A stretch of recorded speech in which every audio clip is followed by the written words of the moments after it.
Hi students, class 12 की chemistry में आपका स्वागत है। देखिए, इस प्रकार से क्वेश्चन हमेशा आता है बोर्ड के एग्जाम में, क्या होता है जब, और क्वेश्चन में लिखा है केवल रासायनिक समीकरण दीजिए। ये क्वेश्चन रहता है, 5 क्वेश्चन ऐसा आएगा और आपको रासायनिक समीकरण देना है। लिखा है फिनाल को जिंक चूर्ण के साथ गर्म किया जाता है। तो पहला क्वेश्चन है इसमें कि क्या होता है जब और फिनाल को जिंक चूर्ण के साथ गर्म किया जाता है। तो इस प्रकार से क्वेश्चन करने के लिए सबसे पहले जो लिखा है उसको हम लोग ऐसे ही नोट कर देते हैं। देखिए, लिखा है फिनाल, तो सबसे पहले हम बना देंगे फिनाल। ये फिनाल हो गया, बेंजीन पर OH, ये फिनाल हो गया। फिनाल को जिंक चूर्ण के साथ गर्म किया जाता है। अब इस पर लगाना है जिंक चूर्ण, जड़ियन का चूर्ण, और इसको गर्म करते हैं। तो गर्म का निशान ऐसे कर दो, गर्म का निशान हो गया, इसको गर्म किया जाता है।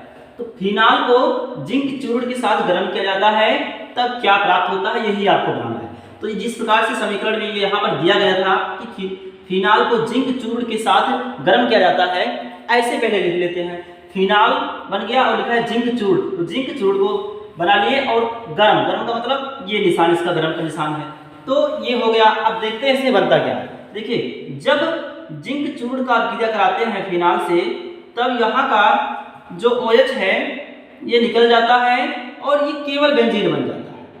ये बेंजीन प्राप्त होता है, प्लस जड़ियन O बन जाता है। ये जिंक ऑक्सीजन के साथ जड़ियन O बना लेता है और ये बेंजीन प्राप्त होता है। तो पहले फिनाल था, ये फिनाल था। जब जिंक चूर्ण के साथ इसको गर्म किए तो फिनाल से बेंजीन बन गया, ये बेंजीन बन गया और जिंक ऑक्साइड बन गया। बस यही इतना आपको लिखना है, जिंक ऑक्साइड। पहला था कि फिनाल को जिंक चूर्ण के साथ गर्म किया जाता है, तो क्या होता है, तो यही क्रिया आपको लिखना है इतना। अब आप लैंग्वेज में भी चाहो तो लिख सकते हो, लेकिन केवल यहाँ पर लिखा गया है कि केवल रासायनिक समीकरण दीजिए, तो लैंग्वेज लिखने की आवश्यकता नहीं है। अगर आप लैंग्वेज लिखना चाहो तो लिख सकते हो कि फिनाल को जिंक चूर्ण के साथ गर्म किया जाता है तो बेंजीन और जिंक ऑक्साइड प्राप्त होता है, इतना आप लिख सकते हो। दूसरा है फॉर्मेल्डिहाइड की अभिक्रिया NH3 यानी कि अमोनिया के साथ कराई जाती है। तो देखिए, फॉर्मेल्डिहाइड की अभिक्रिया NH3 के साथ कराई जाती है। तो फॉर्मेल्डिहाइड का सूत्र है HCHO, ये फॉर्मेल्डिहाइड है। इसका अभिक्रिया कराते हैं अमोनिया के साथ। तो अमोनिया का सूत्र ये है, अमोनिया। तो देखिए, जब इसका अभिक्रिया कराते हैं अमोनिया के साथ तो तब क्या प्राप्त होता है। तो प्रश्न के अनुसार ये लिख दिए कि फॉर्मेल्डिहाइड की अभिक्रिया NH3 से कराते हैं। तो फॉर्मेल्डिहाइड हो गया HCHO और NH3 हो गया। ये फॉर्मेल्डिहाइड है, फॉर्मेल्डिहाइड, और ये अमोनिया है। तो देखिए, जब फॉर्मेल्डिहाइड की अभिक्रिया अमोनिया से कराई जाती है तो यहाँ पर हेक्सामेथिलीन, मेथिलीन का मतलब CH2, ये 6 CH2 रहेगा और N4, हेक्सामेथिलीन टेट्राएमीन इसका नाम है। हेक्सामेथिलीन टेट्राएमीन, इसी को कहा जाता है यूरोट्रोपिन। एक नाम और है इसको, यूरोट्रोपिन। तो ऐसा भी पूछ लिया जाता है कि यूरोट्रोपिन बनाने की विधि दीजिए। तो यूरोट्रोपिन बन गया और साथ ही साथ जल बनेगा।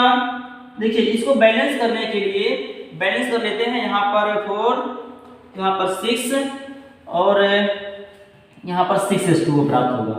तो ये बैलेंस है।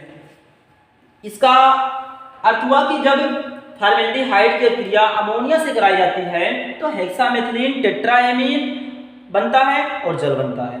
हेक्सामेथिलीन टेट्राएमीन को यूरोट्रोपिन कहते हैं, यूरोट्रोपिन कहते हैं।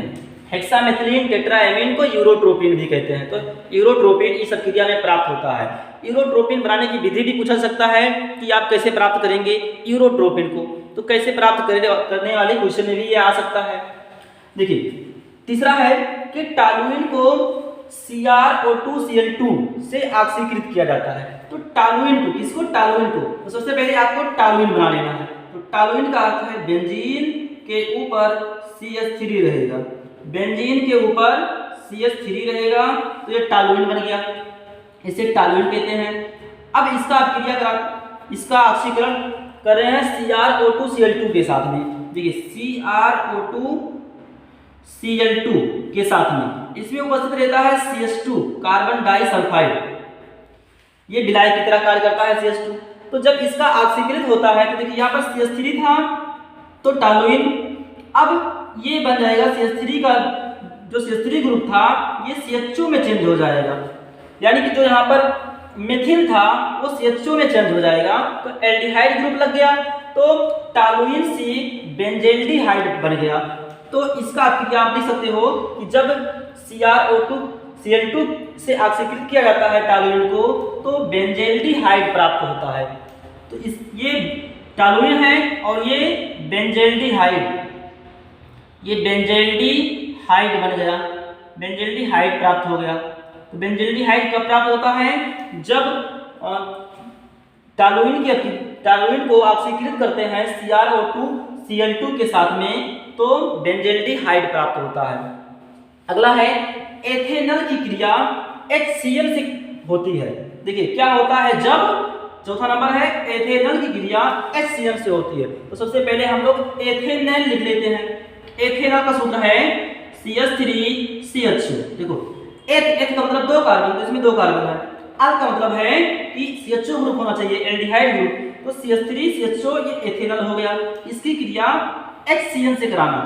देखो HCl से कराओगे तो देखिए क्या बनता है CH3 ऐसे रहेगा, C जो CHO था ये OH बन जाएगा और यहां पर Cl हो जाएगा, एक H लगा देगा। तो देखिए इसे कहते हैं साइनोहाइड्रिन, ये साइनोहाइड्रिन बन गया क्योंकि इसमें साइनाइड ग्रुप भी है और हाइड्रॉक्सिल ग्रुप भी है, ये साइनोहाइड्रिन प्राप्त होगा।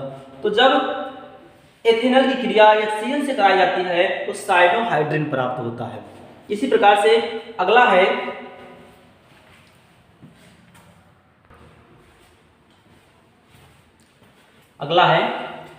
एथिल एमीन ग्रिग्नार्ड अभिकर्मक के साथ क्रिया करता है। क्या होता है जब एथिल एमीन ग्रिग्नार्ड अभिकर्मक के साथ क्रिया करता है? तो सबसे पहले एथिल एमीन बना लेंगे। एथिल का सूत्र है C2H5, एमीन यानी कि NH2 लगा हुआ है, तो C2H5NH2 ये एथिल एमीन हो गया।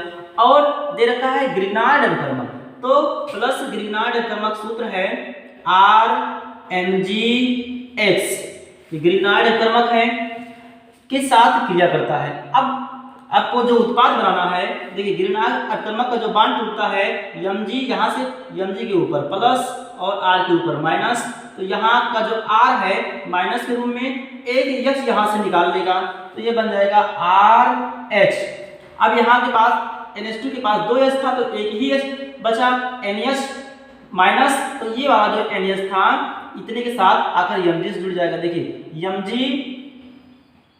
Mg से X बचा हुआ था और यहाँ से चूंकि बांड टूट गया है तो जो यहाँ पर आकर जुड़ेगा ये इधर वाला बचेगा जो NHC2H5, तो ये प्राप्त हो गया। देखिए यहाँ से R एक H निकाल लिया तो RH बन गया, और ये RH जो है ये एल्केन है, ये एल्केन प्राप्त हो गया।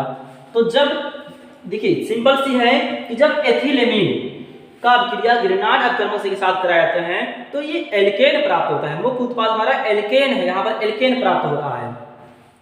तो देखिए जब भी किसी भी ऐसे यौगिक से कराते हैं क्रिया ग्रिग्नार्ड अभिकर्मक का कि जिस यौगिक में एक कोई प्रोटॉन हो, एसिडिक प्रोटॉन हो, तो उस प्रोटॉन का मतलब H, तो उस H को निकाल लेता है R और RH बन जाता है, एल्केन प्राप्त हो जाता है। तो यहाँ पर एल्केन प्राप्त हो गया। लास्ट है 6वां नंबर है एसिटेमाइड की नाइट्रस अम्ल से क्रिया कराई जाती है। एसिटेमाइड का सूत्र है CH3CONH2, ये एसिटेमाइड है, एसिटेमाइड का सूत्र यही है। सबसे पहले एसिटामाइड लिख दिए। अब लिखा है नाइट्रस अम्ल, तो नाइट्रस अम्ल का सूत्र है HNO2। अगर HNO3 लिख देंगे तो वो नाइट्रिक अम्ल हो जाएगा, लेकिन HNO2 नाइट्रस अम्ल है। जब इससे अब क्रिया होगा तो देखिए इसका ऑक्सीकरण हो जाएगा, ये बन जाएगा CH3COOH, यानी कि एसिटिक अम्ल बन गया, एसिटिक अम्ल बन गया। एसिटामाइड एसिटिक अम्ल में परिवर्तित हो गया और जल बनेगा, साथ ही साथ N2 गैस बनेगा, N2 गैस बन जाएगा, तो ये बन जाएगा, ये बन गया एसिटिक अम्ल, एसिटिक अम्ल। सिरके में पाया जाता है एसिटिक अम्ल, तो एसिटिक अम्ल बन गया।